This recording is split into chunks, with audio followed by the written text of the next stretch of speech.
2 ವರ್ಷಗಳಿಂದ ಗಿರೀಶ್ ಮಟ್ಟಣ್ಣನವರು ವೇದಿಕೆಗಳ ಮೇಲೆ ಇದನ್ನೇ ಹೇಳ್ತಾ ಇದ್ದಿದ್ದು.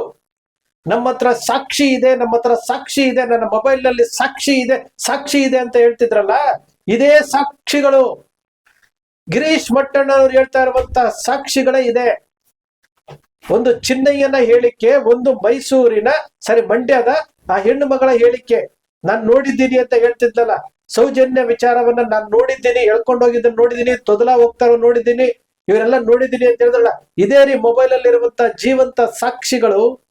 ಈಗ ಚಿನ್ನಯ್ಯ ಮಾತನಾಡ್ತಾ ಇರುವಂತ ಇದನ್ನೇ ಮೊಬೈಲ್ ನಲ್ಲಿ ಇರುವಂತದ್ದು. ಎಂತ ಷಡ್ಯಂತ್ರ ಆಗುತ್ತೆ, ಇದಂತ ಷಡ್ಯಂತ್ರ ಆಗುತ್ತೆ. ಚಿನ್ನಯ್ಯ ಹೇಳಿರುವಂತಹ ವಿಚಾರಗಳನ್ನ ಸರ್ಕಾರ ಆಗ್ಲಿ SIT ಆಗ್ಲಿ ಇದನ್ನ ಗಂಭೀರವಾಗಿ ಪರಿಗಣಿಸ್ಬೇಕು. ಇವತ್ತೇನು ವಿಠಲ್ ಗೌಡ್ರು ಹೈಕೋರ್ಟ್ಗೆ ಹೋಗಿದಾರಲ್ಲ, ಹೈಕೋರ್ಟ್ ಅಲ್ಲಿ ಹೇಳಿದಾರಲ್ಲ, ನಾವು ನೋಡಿದ್ದೀವಿ ಅಂತ ಹೇಳಿದಾರಲ್ಲ, ಕೊಡಿ ಅವಕಾಶ, ಕೊಡಿ ಅವಕಾಶ, ಕೊಡಿ, ತೋರಿಸ್ಲಿ. 10 ಜನ ಬರ್ತಾರ, 10 ಜನ ತೋರಿಸ್ಲಿ. ಹಾಗಾದ್ರೆ ಇದ್ರ ಭೀಕರತೆ ಹೊರಗಡೆ ಬರುತ್ತೆ. ಹಾಗಾದ್ರೆ ವಿಠಲ್ ಗೌಡ್ರು ಮತ್ತೆ ಇನ್ನೊಬ್ರು ತುಕಾರಾಮ್ ಅವ್ರು ಹೋಗಿದ್ದಾರೆ, ಅವ್ರು ತೋರಿಸ್ತೀನಿ ಅಂತಂದ್ರೆ, ನಾವು ಅವಕಾಶ ಇಲ್ಲ ಅಂತಂದ್ರೆ SIT ಅವರೇ ಮಾಡ್ಬೇಕಾಗಿತ್ತು, ಅವ್ರು ಕೋರ್ಟ್ಗೆ ಹೋಗಕ್ ಅವಕಾಶ ಕೊಡಬಾರ್ದಾಗಿತ್ತು. ಅಂದ್ರೆ ಇದೆಷ್ಟು ಭೀಕರತೆ ಇದೆ, ಎಷ್ಟು ಇದು ನಡೀತಾ ಇದೆ ಅಂತ ಹೇಳ್ಬಿಟ್ಟು ನಾವು ಅರ್ಥ ಮಾಡ್ಕೊಳ್ಬೇಕಲ್ಲ. ದೇಹಗಳನ್ನ ತಳ್ಳಗಾಡಿನಲ್ಲಿ ತೆಗೆದುಕೊಂಡೋಗಿ ಅಲ್ಲಿ ಊತ ಹಾಕ್ತಾರೆ ಅಂತಂದ್ರೆ, ಅದು ಚಿನ್ನಯ್ಯನ ಕೈಲಿ ಊತ ಹಾಕ್ತಾರೆ ಅಂತಂದ್ರೆ ಏನ್ರಿ ಅರ್ಥ ಇದು? ಸ್ನೇಹಿತರೆ, ಚಿನ್ನಯ್ಯ ಮಾತನಾಡಿದ್ದಾನೆ. 2 ವರ್ಷಗಳ ಹಿಂದೆ ಮಾತನಾಡಿರುವಂತಹ ಒಂದು ವಿಡಿಯೋ ಇವತ್ತು ಹೊರಗಡೆ ಬಂದಿದೆ. ಪಾರ್ಟ್ 1 ಪಾರ್ಟ್ 2 ರೀತಿನಲ್ಲಿ.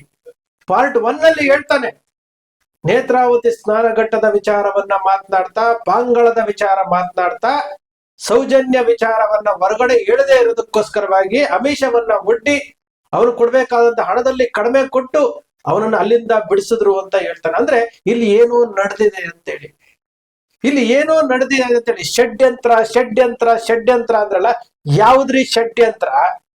ಈ ಮಾಧ್ಯಮಗಳು ಬಡ್ಕೊಳ್ತಾ ಇದೆಯಲ್ಲ, ಬಾಯ್ ಬಡ್ಕೊಳ್ತಾ ಇದೆಯಲ್ಲ, ಷಡ್ಯಂತ್ರ ಷಡ್ಯಂತ್ರ. ಯಾವ್ದ್ರಿ ಷಡ್ಯಂತ್ರ?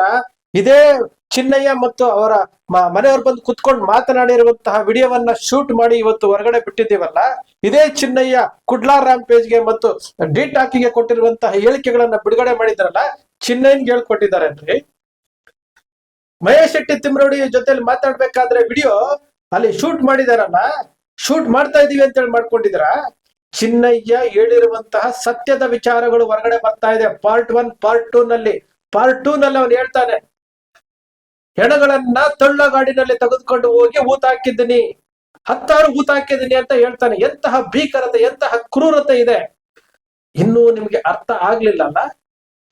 ಇನ್ನು ಅವತ್ತು ಮಹೇಶ್ ಶೆಟ್ಟಿ ತಿಮ್ರೋಡಿ ಅವರು ಒಂದು ಚಾನೆಲ್ಗೆ ಹೇಳಿದ್ರು, ಇವ್ರು ಇದೇ ರೀತಿ ಚಿನ್ನಯ್ಯ ಉಲ್ಟಾ ಓಡಿಸ್ತಾ ಇದಾರೆ, ಚಿನ್ನಯ್ಯನ ದಾರಿ ತಪ್ಪಿಸ್ತಾ ಇದಾರೆ. ಚಿನ್ನಯ್ಯ ಏನಾದ್ರೂ ಉಲ್ಟಾ ಹೊಡೆದ್ರೆ ಅವ್ನು ಮಾತನಾಡಿರುವಂತಹ ವಿಡಿಯೋ ನನ್ನ ಹತ್ರ ಇದೆ, ನಾನು ಬಿಡುಗಡೆ ಮಾಡ್ತೇನೆ ಅಂತ ಹೇಳಿದ್ರು. ಸತ್ಯ ಉಳಿಸೋದಕ್ಕೋಸ್ಕರವಾಗಿ, ಸತ್ಯ ಮುಚ್ಚೋಗ್ಬಾರ್ದು ಅನ್ನೋ ಕಾರಣಕ್ಕೋಸ್ಕರವಾಗಿ ಮಹೇಶ್ ಶೆಟ್ಟಿ ತಿಮ್ರೋಡಿ ಅವರು ಆ ವಿಡಿಯೋವನ್ನ ಬಿಡುಗಡೆ ಮಾಡ್ತಾ ಇದ್ದಾರೆ. ಇದೆಂತ ಷಡ್ಯಂತ್ರ ಆಗುತ್ತೆ, ಇದಂತ ಷಡ್ಯಂತ್ರ ಆಗುತ್ತೆ. ಚಿನ್ನಯ್ಯ ಹೇಳಿರುವಂತಹ ವಿಚಾರಗಳನ್ನ ಸರ್ಕಾರ ಆಗ್ಲಿ SIT ಆಗ್ಲಿ ಇದನ್ನ ಗಂಭೀರವಾಗಿ ಪರಿಗಣಿಸ್ಬೇಕು. ಇವತ್ತೇನು ವಿಠಲ್ ಗೌಡ್ರು ಹೈಕೋರ್ಟ್ಗೆ ಹೋಗಿದಾರಲ್ಲ, ಹೈಕೋರ್ಟ್ ಅಲ್ಲಿ ಹೇಳಿದಾರಲ್ಲ, ನಾವು ನೋಡಿದ್ದೀವಿ ಅಂತ ಹೇಳಿದಾರಲ್ಲ, ಕೊಡಿ ಅವಕಾಶ, ಕೊಡಿ ಅವಕಾಶ, ಕೊಡಿ, ತೋರಿಸ್ಲಿ. 10 ಜನ ಬರ್ತಾರ, 10 ಜನ ತೋರಿಸ್ಲಿ. ಹಾಗಾದ್ರೆ ಇದ್ರ ಭೀಕರತೆ ಹೊರಗಡೆ ಬರುತ್ತೆ. ಹಾಗಾದ್ರೆ ವಿಠಲ್ ಗೌಡ್ರು ಮತ್ತೆ ಇನ್ನೊಬ್ರು ತುಕಾರಾಮ್ ಅವ್ರು ಹೋಗಿದ್ದಾರೆ, ಅವ್ರು ತೋರಿಸ್ತೀನಿ ಅಂತಂದ್ರೆ, ನಾವು ಅವಕಾಶ ಇಲ್ಲ ಅಂತಂದ್ರೆ SIT ಅವರೇ ಮಾಡ್ಬೇಕಾಗಿತ್ತು, ಅವ್ರು ಕೋರ್ಟ್ಗೆ ಹೋಗಕ್ ಅವಕಾಶ ಕೊಡಬಾರ್ದಾಗಿತ್ತು. ಅಂದ್ರೆ ಇದೆಷ್ಟು ಭೀಕರತೆ ಇದೆ, ಎಷ್ಟು ಇದು ನಡೀತಾ ಇದೆ ಅಂತ ಹೇಳ್ಬಿಟ್ಟು ನಾವು ಅರ್ಥ ಮಾಡ್ಕೊಳ್ಬೇಕಲ್ಲ. ದೇಹಗಳನ್ನ ತಳ್ಳಗಾಡಿನಲ್ಲಿ ತೆಗೆದುಕೊಂಡೋಗಿ ಅಲ್ಲಿ ಊತ ಹಾಕ್ತಾರೆ ಅಂತಂದ್ರೆ, ಅದು ಚಿನ್ನಯ್ಯನ ಕೈಲಿ ಊತ ಹಾಕ್ತಾರೆ ಅಂತಂದ್ರೆ ಏನ್ರಿ ಅರ್ಥ ಇದು? ಏನ್ ಅರ್ಥ ಇದು? ಇವತ್ತು ಮಾತಾಡ್ಬೇಕಲ್ಲ, ಗ್ರಾಮ ಪಂಚಾಯತಿ ಅವ್ರು ಮಾತಾಡ್ಬೇಕಲ್ಲ. 2 ವರ್ಷಗಳ ಹಿಂದೆ ಚಿನ್ನಯ್ಯ ಬಂದು ನಾನು ಹೇಳ್ತೇನೆ, ನನಗೆ ಗೊತ್ತಿರೋ ವಿಚಾರ ಹೇಳ್ತೇನೆ, ಕೇಳ್ತಾರ್ರಿ. ಸತ್ಯ ಹೊರಗಡೆ ಬರ್ಬೇಕು ಅಂದ್ರೆ ಕೇಳ್ತೀವಿ, ನಾವು ಕೇಳ್ತೀವಿ. ಇವತ್ತು ಕೋರ್ಟ್ ನಲ್ಲಿ ವಕೀಲರು ಯಾವ್ಯಾವ ರೀತಿ ಪ್ರಶ್ನೆ ಕೇಳ್ತಾರೆ, ಸತ್ಯ ಹೊರಗಡೆ ಬರ್ಬೇಕಲ್ಲ. ಈಗ ಚಿನ್ನಯ್ಯ ತೋರಿಸಿರುವಂತಹ ಸ್ಥಳಗಳಲ್ಲಿ ಅಸ್ಥಿಪಂಜರ ಸಿಕ್ಕಿಲ್ವಾ? 2 ಕಡೆ ಸಿಕ್ಕಿಲ್ವಾ? ಅದು ಇದು ಅಸ್ಥಿಪಂಜರಗಳಿಗೆ ಜೀವ ಇಲ್ವಾ? ಇದಕ್ಕೆ ವಿಠಲ್ ಗೌಡ್ರು ಹೇಳಿದ ಪ್ರಶ್ನೆ, ಈಗ 6 ಅಸ್ಥಿಪಂಜರಗಳು ಸಿಕ್ತಲ್ಲ, ಅದು ಮನುಷ್ಯರ ಜೀವ ಅಲ್ವಾ? ಅವು ಇವೆಲ್ಲ ನಿಗೂಢ ಹೊರಗಡೆ ಬರ್ಬೇಕ್ರಿ. ಜನಕ್ಕೆ ಭಯವನ್ನ ಹುಟ್ಟಿಸ್ತಾ ಇದ್ದಾರೆ, ಭಯವನ್ನ ಹುಟ್ಟಿಸಿ ದಾರಿ ತಪ್ಪಿಸುವಂತ ಕೆಲಸ ಮಾಡ್ತಾ ಇದ್ದಾರೆ. ಇಲ್ಲಿ ಸರ್ಕಾರವೂ ಅದೇ ರೀತಿ ಇದೆ, ವಿಪಕ್ಷವೂ ಸಹ ಅದೇ ರೀತಿ ಇದೆ. ಈ ಮಾಧ್ಯಮಗಳಂತೂ ಸತ್ತೋಗಿದಾವೆ, ಮಾಧ್ಯಮಗಳಿಗೆ ಜೀವವೇ ಇಲ್ಲ. ನಿನ್ನೆ ಆ ವಿಡಿಯೋ ಬಂದ ತಕ್ಷಣ ಹೇಳ್ತಾರೆ ಒಂದೊಂದು ಚಾನೆಲ್ ಅಲ್ಲಿ ಷಡ್ಯಂತ್ರ, 2 ವರ್ಷದ ಷಡ್ಯಂತ್ರ ಅಂತ, ಪ್ಲಾನಿಂಗ್ ಅಂತೆ. 2 ವರ್ಷಗಳಿಂದ ಗಿರೀಶ್ ಮಟ್ಟಣ್ಣನವರು ವೇದಿಕೆಗಳ ಮೇಲೆ ಇದನ್ನೇ ಹೇಳ್ತಾ ಇದ್ದಿದ್ದು. ನಮ್ಮ ಹತ್ರ ಸಾಕ್ಷಿ ಇದೆ, ನಮ್ಮ ಹತ್ರ ಸಾಕ್ಷಿ ಇದೆ, ನನ್ನ ಮೊಬೈಲ್ ನಲ್ಲಿ ಸಾಕ್ಷಿ ಇದೆ, ಸಾಕ್ಷಿ ಇದೆ ಅಂತ ಹೇಳ್ತಿದ್ರಲ್ಲ, ಇದೇ ಸಾಕ್ಷಿಗಳು. ಗಿರೀಶ್ ಮಟ್ಟಣ್ಣನವರು ಹೇಳ್ತಾ ಇರುವಂತ ಸಾಕ್ಷಿಗಳೇ ಇದೆ. ಒಂದು ಚಿನ್ನಯ್ಯನ ಹೇಳಿಕೆ, ಒಂದು ಮೈಸೂರಿನ ಮಂಡ್ಯದ ಆ ಹೆಣ್ಣು ಮಗಳ ಹೇಳಿಕೆ ನಾನ್ ನೋಡಿದ್ದೀನಿ ಅಂತ ಹೇಳ್ತಿದ್ಲಲ್ಲ. ಸೌಜನ್ಯ ವಿಚಾರವನ್ನ ನಾನ್ ನೋಡಿದ್ದೀನಿ, ಹೇಳ್ಕೊಂಡೋಗಿದ್ದನ್ನು ನೋಡಿದ್ದೀನಿ, ತೊದಲ ಹೋಗ್ತಾರೋ ನೋಡಿದ್ದೀನಿ, ಇವರೆಲ್ಲ ನೋಡಿದ್ದೀನಿ ಅಂತ ಹೇಳಿದ್ರಲ್ಲ. ಇದೇ ರೀ ಮೊಬೈಲ್ ಅಲ್ಲಿ ಇರುವಂತ ಜೀವಂತ ಸಾಕ್ಷಿಗಳು. ಈಗ ಚಿನ್ನಯ್ಯ ಮಾತನಾಡ್ತಾ ಇರುವಂತ ಇದನ್ನೇ ಮೊಬೈಲ್ ನಲ್ಲಿ ಇರುವಂತದ್ದು. ಬಾಯ್ ಬಡ್ಕೊಳ್ತಿದ್ರಲ್ಲ, ಬಾಯ್ ಬಡ್ಕೊಳ್ತಿದ್ರಲ್ಲ, ಇದೇ ಮೊಬೈಲ್ ನಲ್ಲಿ ಇರುವಂತ ಸಾಕ್ಷಿಗಳು. ಗಿರೀಶ್ ಮಟ್ಟಣ್ಣವರು ಇದನ್ನೇ ಹೇಳ್ತಾ ಇದ್ದಿದ್ದು. ತನಿಖೆ ಮಾಡ್ಬೇಕಲ್ಲ, ತನಿಖೆ ಮಾಡಿ ಇದು ಎಲ್ಲಿದೆ ಏನಿದೆ ಅಂತ ತಿಳ್ಕೊಳ್ಬೇಕಲ್ಲ.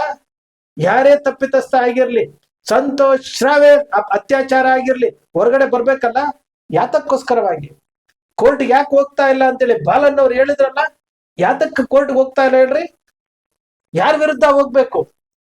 ಯಾರ ವಿರುದ್ಧ ಹೋಗ್ಬೇಕು? ಎಲ್ಲಾ ವಿಚಾರಗಳು ಎಲ್ಲರೂ ತಿಳ್ಕೊಳ್ತಾ ಇದಾರೆ. ಮಹೇಶ್ ಶೆಟ್ಟಿ ತಿಮ್ರಡಿ ಒಬ್ರಿದ್ರು, ಅವ್ರ ಜೊತೆಗೆ ಗಿರೀಶ್ ಮಟ್ಟಣ್ಣವ್ರು ಬಂದ್ರು. ಇವತ್ತು ಕರ್ನಾಟಕದಲ್ಲಿರುವಂತಹ ಪ್ರಜ್ಞಾವಂತರು ಈ ಹೋರಾಟದ ಜೊತೆ ಕೈ ಜೋಡಿಸ್ತಾ ಇದ್ದಾರೆ, ಮಾತನಾಡ್ತಾ ಇದ್ದಾರೆ. ಸಭೆಗಳನ್ನ ಮಾಡಬಾರ್ದು ಅಂತ ಸ್ಟೇ ತರ್ತಿದ್ರು. ಇವತ್ತು ಅದಕ್ಕೂ ಸಹ ಹಿನ್ನಡೆ ಆಯ್ತು. ಇವತ್ತು ಎಲ್ಲಾ ಕಡೆ ಸಭೆಗಳನ್ನ ಮಾಡ್ತಾ ಇದ್ದಾರೆ. ಬೆಂಗಳೂರಿನಲ್ಲಿ ಸಭೆ ಇದೆ, ಫ್ರೀಡಂ ಪಾರ್ಕ್ ಅಲ್ಲಿ ಸಭೆ ಇದೆ, ಮಾಡ್ತಾ ಇದಾರಲ್ಲ. ಸತ್ಯ ಹೊರಗಡೆ ಬರ್ತಾ ಇದೆಯಲ್ಲ. ಈ ಜೀವ ಕಳ್ಕೊಂಡಿರುವಂತಹ ಮಾಧ್ಯಮಗಳು ಷಡ್ಯಂತ್ರ ಅಂತ ಹೇಳ್ತಾ ಇದ್ದಾರೆ. ಎಲ್ಲಿಯವರೆಗೂ ಈ ಸತ್ಯವನ್ನ ಸಾಯಿಸೋದಿಕ್ಕೆ ನೀವು ಹೋಗ್ತಿರಲ್ಲ ನೋಡಿ. ಇದೇ ರೀತಿ ಪಾರ್ಟ್ 1, ಪಾರ್ಟ್ 2, ಪಾರ್ಟ್ 3 ಪ್ರತಿಯೊಂದು ವಿಚಾರಗಳು ಹೊರಗಡೆ ಬರ್ತಾ ಇದೆ, ಪ್ರತಿಯೊಂದು ವಿಚಾರಗಳು. ಹಾಗಾದ್ರೆ ಇವ್ರು ಏನು ಮಾತಾಡಿದ್ದು ಏನು ಹೇಳಬಾರ್ದು, ಸತ್ಯವನ್ನ ಸಾಯಿಸ್ಬೇಕು ಅಂತ ನಿಮ್ ನಿರ್ಧಾರನ. ಸ್ನೇಹಿತರೆ, ಯಾವತ್ತಿಗೂ ಒಂದು ಮಾತು ಹೇಳ್ತೀವಿ, ನಾವು ಮನುಷ್ಯರಾಗಿ ಹುಟ್ಟಿದ ಮೇಲೆ ಸತ್ಯ, ನ್ಯಾಯ, ನೀತಿಯ ಬಗ್ಗೆ ನಾವು ಕಂಪ್ಯಾರಿಸನ್ ಮಾಡ್ಬೇಕ್ರಿ. ಇಲ್ಲಿ ಅನ್ಯಾಯ ಆಗಿದೆ, ಸಾಕ್ಷಿಗಳಿದಾವೆ, ಅದಕ್ಕೆ ಪೂರಕವಾದಂತಹ ವಿಚಾರಗಳನ್ನ SIT ಗೆ ಕೊಟ್ಟಿದ್ದಾರೆ, ಸರ್ಕಾರಕ್ಕೆ ಕೊಟ್ಟಿದ್ದಾರೆ, ಕೋರ್ಟ್ಗೆ ಕೊಟ್ಟಿದ್ದಾರೆ, ಎಲ್ಲವನ್ನೂ ಮಾಡಿದ್ದಾರೆ. ಸುಪ್ರೀಂ ಕೋರ್ಟ್ಗೆ ಹೋಗಿ ಇದನ್ನ ತನಿಖೆ ಆಗ್ಬೇಕು ಅಂತ ಹೋಗಿ ಬಂದಿರೋದು ಇದೆ. ಇದೆಂತ ಷಡ್ಯಂತ್ರ ಆಗುತ್ತೆ?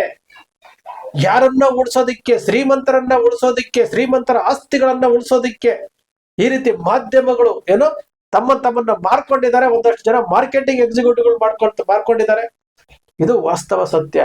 ನಾವು ಎಲ್ಲಿಯವರೆಗೂ ಧ್ವನಿ ಎತ್ತೋದಿಲ್ಲೋ ಅಲ್ಲಿಯವರೆಗೂ ಇದೇ ರೀತಿಯಾದಂತ ಷಡ್ಯಂತ್ರಗಳು ಅವರು ಮಾಡ್ತಾ ಇರುವುದು, ಹೋರಾಟಗಾರರಲ್ಲ.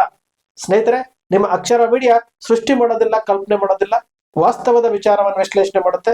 ನಿಮ್ಮ ಅಕ್ಷರ ಮೀಡಿಯಾದ ವಿಶ್ಲೇಷಣೆ ನಿಮ್ಗೆ ಇಷ್ಟ ಆಯ್ತು ಅಂದ್ರೆ ಸಬ್ಸ್ಕ್ರೈಬ್ ಆಗ್ಲಿಲ್ಲ ಅಂದ್ರೆ ಸಬ್ಸ್ಕ್ರೈಬ್ ಮಾಡ್ಕೊಳ್ಳಿ. ಪಕ್ಕದಲ್ಲಿ ಕಾಣುವಂತ ಬೆಲ್ ಐಕಾನ್ ಪ್ರೆಸ್ ಮಾಡಿ, ಶೇರ್ ಮಾಡಿ, ಪ್ರೋತ್ಸಾಹ ನೀಡಿ.